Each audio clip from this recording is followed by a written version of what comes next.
भाजपने शिंदेंचा बळी घेऊ नये असं बच्चू कडूंनी म्हटलंय। बच्चू कडू यांनी भाजपवर निशाणा साधलाय, तर बच्चू कडू यांनी त्यांच्या पक्षाकडे लक्ष द्यावं असा पलटवार यावर आशिष शेलार यांनी केला आहे।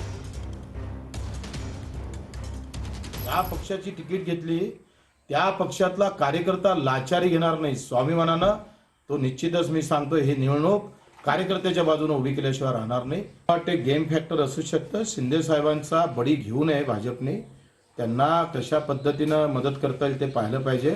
आणि आज जर आपण पाहतोय का भावनाताई गवळी 5 वर्षापासून त्या खासदार आहे, ओळशे पण आहे, अगदी तो त्यांचा निर्णय आहे, त्यांनी कोणाला तिकीट द्यावं काय द्यावं तो त्यांचा प्रश्न आहे। मला वाटतं मी अमरावतीपुरता बोलेल की ही आम्ही खासदार एक खासदार शेतकऱ्यासाठी। बच्चू कडू असं म्हणतात की जागा वाटपावरून शिंदेना कमजोर करण्याचा प्रयत्न केला जातो। मला वाटतं बच्चू कडू साहेबांनी त्यांच्या पक्षात लक्ष द्यावं। शिंदे साहेबांना महाराष्ट्राच्या मुख्यमंत्रीपदी मजबूततेने आम्ही सर्व मित्रपक्षांनी एकत्र बसू।